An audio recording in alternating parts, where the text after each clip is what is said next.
Cooper, Clarence Hill, All City deal or less. Just talk about the fight this team has showed. I don't know, when did you find out, and when did the team find out you'd been eliminated from the playoffs, and just to flip from those emotions to coming out here and giving the effort y'all gave tonight? Yeah, I'm assuming we all knew when we were watching the end of that Washington game. Crazy ending, but that's when you knew. So, but it just shows the type of guys in the locker room. Everyone's out there competing, fighting to win, playing for each other. That showed up tonight. Both sides of the ball stepping up when they needed to. The defense in the fourth quarter, unbelievable. What does that about Mike and how he's led this locker room for you guys to have this attitude to continue to play when essentially there's nothing to play for? Yeah, I don't think it's I think the guys in the locker room that we have, I don't think it takes much. I mean, that's just who we are, and Mike's created that culture over the years. I mean, a lot of wins and a lot of players with a lot of wins in that locker room over the last 3 seasons. So we know what it's about. We know who we are as competitors, and when you're playing football, you're competing to win. Cooper, Todd Archer of ESPN. How did you find it? Were you watching the game here? Were you driving in at the end of the Washington-Philly game? How did you find out? Yeah, just watching on the drive in. Yeah, and crazy ending, crazy one. You weren't driving, right? I was listening, looking. Yeah. Right. And was the plan to be that aggressive in the first half and testing these guys and getting it downfield? Yeah, we knew they were going to load the box. That's their operation. I mean, all night you got 9-man boxes with heavy personnel and things like that. That's just kind of what they do. So we knew we had to jump out there early and get some play action going and get down the field. Sadi's of The Athletic. Cooper, you spread the ball around to 8 different receivers. Just how important was that for you to get everybody involved from backs, tight ends, receivers, everything? Yeah, guys were stepping in. The backs were doing a great job. Rico did a great job of getting out fast when his protection things weren't there. He caught a few checkdowns that way. Our screen game was good. And whoever was in there, they made the catches when they needed to. JT makes a great one on a great route when his number's called for the touchdown. Flo makes one over the middle. We come back to CD on another go ball. He makes it. So, I mean, it was guys just stepping up when their numbers were called. I know you mentioned before that you don't really look at yards per attempt and things like that, but for you to push the ball down the field the way you did today, did you feel like that was something that they were just giving you, or is that something you wanted to do? Yeah, I just think we had a good plan going in.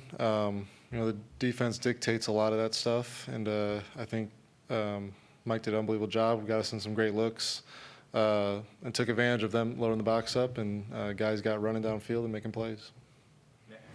Nick Harris, Forward Star Telegram. Whenever the playoffs are out of the equation, you're coming into this night. Understand you only have 3 games left to show whatever you have left. There's a lot of guys that are on contract years, including yourself. Do you allow yourself to kind of put yourself in that thinking, or is it still kind of a game-by-game mindset at that point?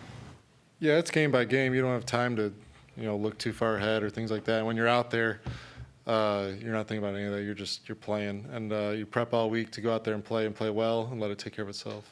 Found a couple big plays with CD. What can you just say about his resiliency through the injuries he's been facing? Yeah, he's a warrior. I mean, that guy is tough as they come. He's out there moving them around, throwing to him or handing to him, and felt real good to get him down the field tonight. He's been doing a lot of, shorter stuff, throwing screens, yards after catch, and tonight he showed what he can do down the field too. Tommy Yarsh, DallasCowboys.com. Mike told us that before the game, the only pregame adjustment he made was taking the ball if he won the coin toss.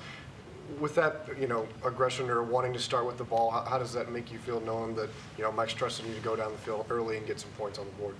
Yeah, as offense, we're all for it. He said it right before we went out there, and was definitely pumped about it. I think the whole offense was pumped about it. It's never fun getting ready to go out there, and then you hope it's a 3 and out, but you want the ball right away. Elwin Henderson, Gilmer Mirror. How good did it make you guys feel getting the field goal on that first possession and then seeing the defense do what they did the whole game?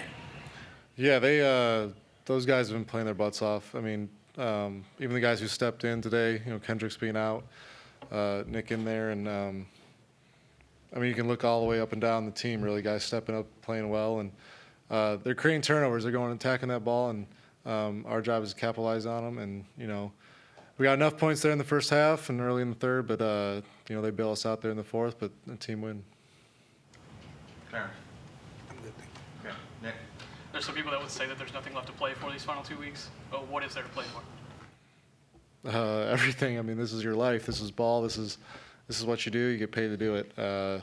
I don't think people need much more motivation.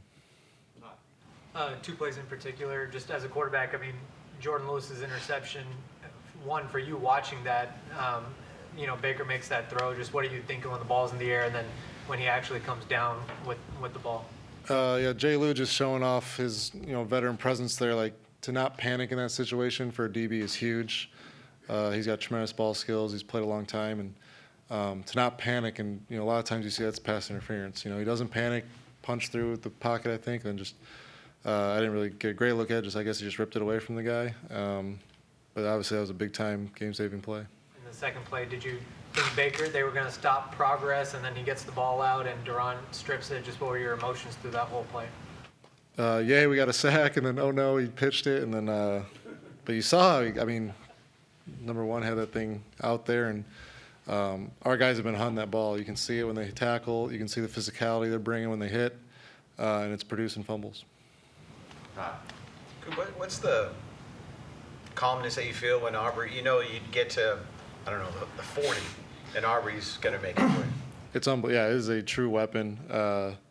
We are definitely spoiled. I took a sack being that 2-minute drill. You take a sack, you think, oh crap, we're out of field goal range, and then you're like, oh, we're on the 40. It's, he goes, it's good. It's more yards for me. That's what he said. So it's a weapon. Between him and Terp gets you field position, you get a few first downs, and you're in field goal range, and those guys are doing a great job.